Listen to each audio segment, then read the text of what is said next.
Hello everyone, this is Prachi और आज मैं एक्सप्लेन करने वाली हूँ 2015 में रिलीज सर्कल मूवी को। मूवी की स्टार्टिंग में हमें 50 लोगों को दिखाया जाता है जिन्हें एक जगह पर इकट्ठा करके रखा हुआ था और वो सभी उस समय बेहोश होते हैं और फिर हम देखते हैं कि उन्हें दो बड़ी सर्कल के चारों तरफ खड़ा किया जाता है कि तभी एक लेडी को वहाँ पर होश आता है तो वो वहाँ से हिलने की कोशिश करती है जिससे अलार्म बजने लग जाता है और इस दौरान वो किसी को छू भी नहीं सकती थी कि तभी वहाँ पर एक और लड़की को होश आ जाता है जहाँ वो खुद को उस जगह पर देखकर बहुत ज्यादा हैरान होती है कि वहाँ पर मौजूद आदमी उसे समझाने की कोशिश करता है और उसे वहीं पर खड़े रहने के लिए कहता है, लेकिन वो बहुत ज्यादा डरी हुई थी सो इसलिए वो अपनी जगह से हिल जाती है जिससे उसे एक जोरदार बिजली का झटका लगता है और वो वहाँ पर ही मर जाती है। उसके बाद वहाँ पर अलार्म बजता है जिससे वहाँ पर मौजूद सभी लोग जग जाते हैं और जब उनमें से एक आदमी उस मरी हुई लेडी की डेड बॉडी को देखता है तो वो भी अपनी जगह से हिल जाता है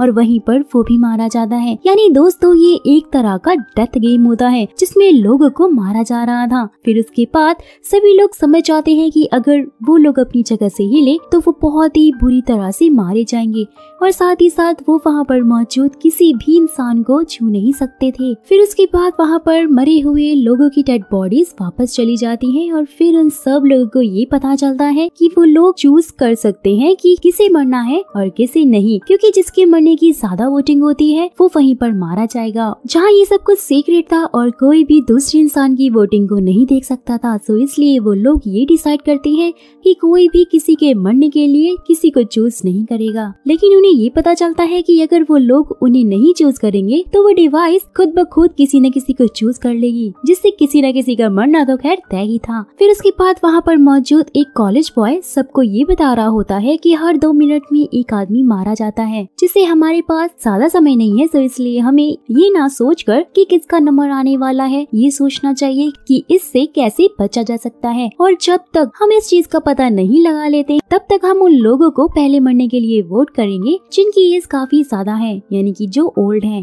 और वहाँ कई लोग इस चीज के लिए मना भी कर रहे होते हैं लेकिन कोई भी उनकी बात नहीं सुनता है और एक एक करके बूढ़े आदमियों को मारने लग जाते हैं वो। फिर वो कॉलेज बॉय वहाँ पर मौजूद लोगों से पूछता है कि वो यहाँ पर कैसे आए हैं तो वो सब लोग उन्हें बताते हैं कि वो अपना रूटीन वर्क करते हुए बेहोश हो गए थे और जब उनकी आँख खुली तो वो यहाँ पर थे। जिसके बाद वहाँ पर एक बूढ़ा आदमी झूठ बोलकर बचने की कोशिश करता है लेकिन ये बात वहाँ पर मौजूद बाकी लोग समझ जाते हैं सो इसलिए सब लोग उसके लिए वोटिंग करते हैं जिससे कि वो वहीं पर मारा जाता है। और फिर जब कॉलेज बॉय वहाँ पर मौजूद एक लेडी को मारने के लिए कहता है क्योंकि वहाँ पर बूढ़े लोग खत्म हो चुके थे तो वो ये बताती है कि मेरी एज सिर्फ 52 इयर्स है, यानी कि मैं सिर्फ 52 साल की हूँ, जिससे बहुत सारे लोग उसे मारने से मना कर देते हैं और ये कहते हैं कि ये उम्र कोई मरने की तो नहीं होती है। और फिर जब वो लोग ये पूछते हैं कि तुम्हारे बाल इतने ज्यादा सफेद क्यों हैं तो वो बताती है कि मुझे कैंसर था लेकिन अब मैं पूरी तरह से ठीक हो चुकी हूँ ट्रीटमेंट के द्वारा। और फिर वो कॉलेज बॉय कहता है कि बाकी लोगों से पहले इसका मरना ही ठीक होगा क्योंकि इसे कैंसर हो या ना हो पर ये 50 से ऊपर की है। लेकिन इस बात से बहुत सारे लोग गुस्सा हो जाते हैं क्योंकि वो समझ जाते हैं कि 50 के बाद वो 40 के ऊपर के लोगों को मारने के लिए वोट करेगा कि तभी वहाँ पर फिर से काउंटडाउन स्टार्ट होने लग जाता है। सो इसलिए सब लोग मिलकर उस कॉलेज बॉय को ही मार देते हैं। फिर वहाँ पर मौजूद एक सोल्जर लोगों को आपस में बात करने के लिए कहता है जिससे कि वो ये पता लगा सके कि वो यहाँ से कैसे बच सकते हैं। सो इसलिए वो लोग फिर एक एक करके अपने बारे में बताने लगते हैं लेकिन सब लोग जो अपने बारे में बता रहा होता है वो उसी को वोटिंग देकर मरने के लिए चूज करने लगते हैं और इस बात से सब लोग बहुत ज्यादा डर जाते हैं और कोई भी फिर अपने बारे में कुछ भी नहीं बताना चाहता था। जहाँ क्रैक नाम का एक आदमी अपने बारे में बताता है और साथ ही साथ वो ये भी कहता है कि मेरी वाइफ भी मेरे साथ ही इसी गेम में फंसी हुई है। और इसके बाद हमें गाइस ये पता चलता है कि वहाँ पर उनके अलावा सुसन और उसका बॉयफ्रेंड भी है जो कि आपस में रिलेटेड हैं। फिर क्रैक कहता है कि आप लोग मरने के लिए मुझे वोटिंग दे सकते हैं लेकिन मेरी वाइफ के लिए ऐसा बिल्कुल मत करना कि तभी हम देखते हैं कि वहाँ पर एक स्पेनिश आदमी होता है जिसे इंग्लिश बिल्कुल भी नहीं आती थी। सो इसलिए कुछ लोग उसे मारने के लिए कहते हैं, लेकिन कुछ लोग इस चीज के खिलाफ हो जाते हैं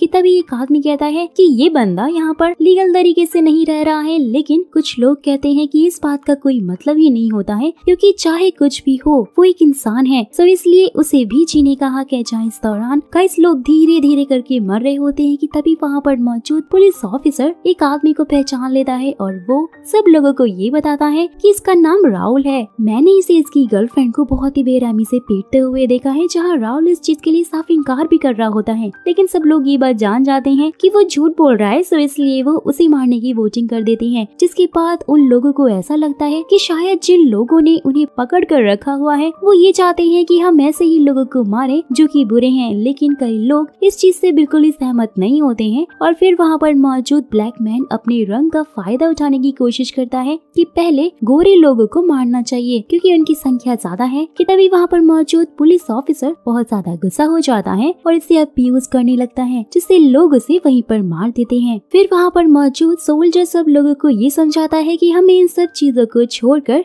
इस बारे में सोचना चाहिए कि आखिर हम यहाँ से कैसे बाहर निकल सकते हैं, क्योंकि हो सकता है कि जिसने हमें फंसाया हो वो यही चाहता हो कि हम एक दूसरे से लड़कर यहीं मर जाएं। और उसके बाद वो लोग वोटिंग के जरिए टाई करने की कोशिश भी करते हैं, जिससे कि कोई भी ना मरे। जहाँ इस दौरान उन्हें ये पता चल जाता है कि कोई भी खुद के मरने के लिए वोट नहीं कर सकता है। फिर दो लोगों के बीच में टाई हो जाता है, जिससे उन्हें दोबारा वोट करना पड़ता है और इस वजह से उनमें से एक मारा जाता है। और ऐसा इसलिए हुआ था दोस्तों क्योंकि उनमें से एक ने प्रेग्नेंट लेडी को वोट कर दिया था, जिसकी वजह से एरिक ने उस आदमी को वोट किया। फिर उसके बाद वो लोग ये डिसाइड करते हैं कि अगर कोई भी यहाँ से बचकर जाएगा या तो वो प्रेग्नेंट लेडी होगी या फिर वो कोई छोटी बच्ची ही होगी जो कि सिर्फ 10 साल की है। सो इसलिए सब लोग उन्हें प्रोटेक्ट करने का फैसला करते हैं और फिर सब लोग ये डिसाइड करते हैं कि इस तरह से तो लोगों को मारने से अच्छा है कि पहले खुद से ही पूछा जाए कि कौन मरने के लिए वॉलंटियर बनेगा। तो इस चीज के लिए शॉन नाम का एक टीनेजर तैयार हो जाता है, जहाँ कुछ लोग इस चीज के खिलाफ भी होते हैं लेकिन कुछ लोग उसका सपोर्ट भी करते हैं। तो उसे ऐसा करते हुए देखकर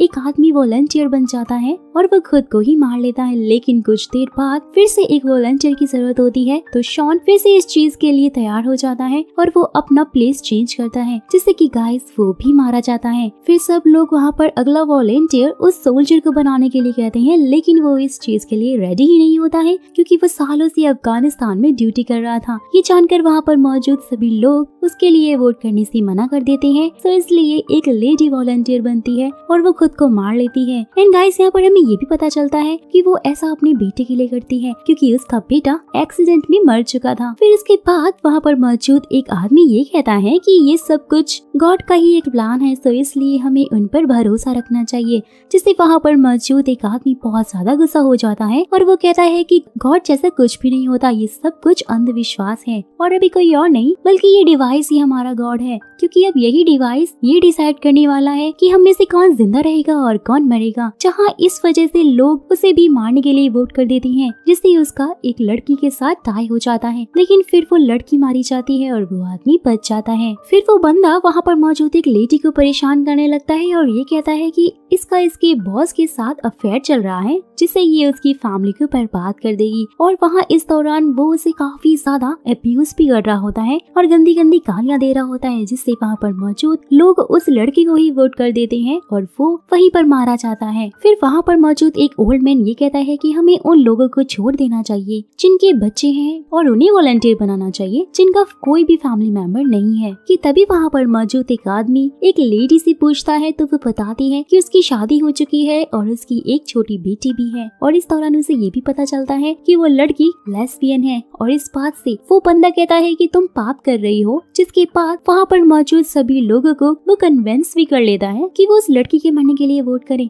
लेकिन जब सब लोग वोटिंग करते हैं तो उस आदमी को ही वो मार देते हैं जो कि उस लड़की को मारने के लिए वोटिंग कर रहा होता है। यानी कि लेस्बियन होना कोई पाप नहीं होता। फिर कुछ लोग ये डिसाइड करते हैं कि अगर लास्ट में सिर्फ वो बच्ची और वो प्रेग्नेंट लेडी ही बचेगी तो वो दोनों एक दूसरे को ही वोट कर देंगे, जिससे कि कोई भी मारा नहीं जाएगा क्योंकि टाई हो जाएगा। सो इसलिए हमें उनमें से एक को मारना होगा। और फिर हम देखते हैं कि सुजैन और उसका बॉयफ्रेंड दोनों के बीच में ही टाई हो जाता है, जिसके बाद किसी के वोट ना करने की वजह से दोनों ही मारे जाते हैं। जहाँ ये सब कुछ देखकर बाकी लोग बहुत ज्यादा हैरान हो जाते हैं, क्योंकि उन्हें ऐसा लगता है कि ना चूज करने की वजह से कोई एक मारा ही जाएगा। फिर वहाँ मौजूद ओल्ड मैन प्रेग्नेंट लेडी से पूछता है कि तुम क्या करती हो, जिस बात से वहाँ मौजूद काफी लोग उस पर बहुत गुस्सा हो जाते हैं। तो वो कहता है कि मैं लोगों की मदद ही कर रहा हूँ और मैं काफी सारा पैसा ट्रस्ट में भी देता हूँ, तो इसलिए मैं सोसाइटी के लिए जरूरी हूँ। और क्योंकि इस दौरान स्पेनिश आदमी के पास मौजूद लड़की उससे कुछ कह रही होती है, सो इसलिए सब लोग उसे ही मार देते हैं। फिर उसके बाद सब लोग आपस में ही लड़ने लग जाते हैं कि तभी वो ओल्ड मैन स्पेनिश आदमी को वोट करने के लिए कहता है, जिससे वोटिंग स्पेनिश आदमी और उस छोटी बच्ची में टाई हो जाती है। ये देखकर वो स्पेनिश बंदा सुसाइड कर लेता है, जिससे कि वो छोटी बच्ची तो बच जाती है। और गाइस यहाँ पर हमें ये पता चलता है कि उस छोटी बच्ची को वोट करने वाला कोई और नहीं बल्कि वो ओल्ड मैन ही था। सो इसलिए उस पर सोल्जर बहुत गुस्सा हो जाता है और वो कहता है कि मैं अभी भी जीना चाहता हूँ। फिर उसके बाद वो लोग दो ग्रुप में बढ़ जाते हैं, जिनमें से एक का कहना होता है कि सब लोग बराबर हैं, सो इसलिए किसी को कोई स्पेशल ट्रीटमेंट नहीं मिलना चाहिए। और दूसरा ग्रुप कहता है कि उस बच्ची और प्रेग्नेंट लेडी को पहले बचाना चाहिए। फिर वो ओल्ड मैन बड़ी चालाकी से एक एक करके सब लोगों को अपनी तरफ मिलाने लगता है, जिसके बाद वोटिंग होती है तो उस ओल्ड मैन और बच्ची में फिर से टाई हो जाता है, जिससे कि वो ओल्ड मैन वहीं पर मारा जाता है। और ऐसा किसी और ने नहीं बल्कि क्रेग की वाइफ ने किया था। और इस दौरान उस ग्रुप में ज्यादा लोग हो जाते हैं, जो लोग सबको बराबर चांस देना चाहते थे। ये सब कुछ देखकर सोल्जर क्रेग की वाइफ के लिए वोटिंग करने के लिए कहता है, क्योंकि वो सब लोग सोल्जर के लिए वोट कर रहे थे, जिससे कि क्रेग सोल्जर के ग्रुप में जाकर मिल जाता है। फिर वो सब लोग वहाँ पर मौजूद ब्लैक मैन को मार देते हैं, जो कि फर्स्ट ग्रुप में होता है। फिर हमें गाइस ये पता चलता है कि क्रेग और वो लेडी हस्बैंड वाइफ है ही नहीं, बल्कि क्रेग ने इस लेडी को ऐसा करने के लिए कहा था जिससे उन्हें स्पेशल ट्रीटमेंट मिल सके। सो इसलिए सब लोग वोटिंग करके क्रेग को ही मार देते हैं, जिसके बाद वो लेडी बहुत ज्यादा रोने लग जाती है। तो उसे रोता हुआ देखकर पहले ग्रुप का एक आदमी उसे फिर से अपनी तरफ आने के लिए कहता है, तो वो भी इस चीज के लिए तैयार हो जाती है, जिसके बाद वहाँ पर 4 लोगों में टाई हो जाता है और किसी के ना चूज करने की वजह से उन चारों को ही मार दिया जाता है। और क्योंकि वो लोग छोटी बच्ची को मारना चाहते थे, इसलिए वो लोग प्रेग्नेंट लेडी को भी अपनी तरफ मिलाने की कोशिश करते हैं। जहाँ इस चीज के लिए पहले तो वो मना कर देती है, वहाँ मौजूद एक आदमी उनमें से किसी को नहीं मारना चाहता था, तो इसलिए वो खुद ही सुसाइड कर लेता है, जिससे पहले ग्रुप के मेंबर काफी ज्यादा खुश होते हैं। कि तभी हम देखते हैं कि वहाँ पर एक ऐसा आदमी मौजूद होता है गाइस, जो कि किसी के लिए भी वोट नहीं कर रहा होता है। सो इस वजह से एक लेडी मारी जाती है। यहाँ पर सब लोग काफी ज्यादा हैरान भी होते हैं कि वो आदमी अब तक सरवाइव कैसे कर गया वहाँ पर, क्योंकि उस पर किसी की नजर ही नहीं पड़ी। सो इसलिए एरिक नाम के एक आदमी को ऐसा लगता है कि वो बंदा शायद सरवाइव कर जाएगा और शायद उस पर कोई वोटिंग ही काम नहीं करती है। सो इसलिए चेक करने के लिए वो उस पर वोट करते हैं, क्योंकि उन्हें ऐसा लग रहा था कि उसे वोट करने पर शायद सब कुछ खत्म हो जाएगा। लेकिन एरिक धोखा देकर दूसरे आदमी को वोट कर देता है, जिससे कि वो आदमी मारा जाता है। फिर जब दोबारा से काउंटडाउन स्टार्ट होता है तो एरिक उस आदमी को वोट करता है जो कि वोट नहीं कर रहा था, जिससे कि वो भी मारा जाता है। और उसके बाद प्रेग्नेंट लेडी एरिक से पूछती है कि हमारे साथ ऐसा क्यों हो रहा है और कौन कर रहा है। तो वो कहता है कि हो सकता है कि ये कोई एक्सपेरिमेंट हो, जहाँ वो लोग हमें समझाना चाहते हो, क्योंकि जब हम किसी को भी मारते हैं तो उसे जज करके ही मारते हैं। फिर जब प्रेग्नेंट लेडी ये पूछती है कि अब हमें क्या करना चाहिए, तो एरिक कहता है कि अब सब कुछ तुम दोनों पर ही डिपेंड करता है, क्योंकि जब मैं मर जाऊंगा तो तुम दोनों में से एक ही जिंदा रह पाएगा, और अगर तुम ये चीज डिसाइड नहीं कर सकते हो तो मैं भी ये काम नहीं कर सकता हूँ। ये सुनकर वहाँ मौजूद वो छोटी बच्ची कहती है कि मैं वॉलंटियर बनूंगी, क्योंकि मैं चाहती हूँ कि वो छोटा बच्चा जिंदा रहे। तो एरिक कहता है कि तुम बहुत ही ज्यादा बहादुर हो, और फिर वो उसे अपने साथ मूव करने के लिए कहता है, जिससे कि वो दोनों वहीं पर मारे जाते हैं। लेकिन वो छोटी बच्ची जैसे ही सुसाइड करने वाली होती है, एरिक धोखा देकर प्रेग्नेंट लेडी को ही मार देता है। लेकिन फिर भी सब कुछ खत्म नहीं होता है, जिससे कि एरिक काफी ज्यादा परेशान भी हो जाता है। तो वहाँ पर टाई हो जाता है, क्योंकि अब भी प्रेग्नेंट लेडी का बच्चा जिंदा था, तो एरिक उसे भी वोट करके मार देता है।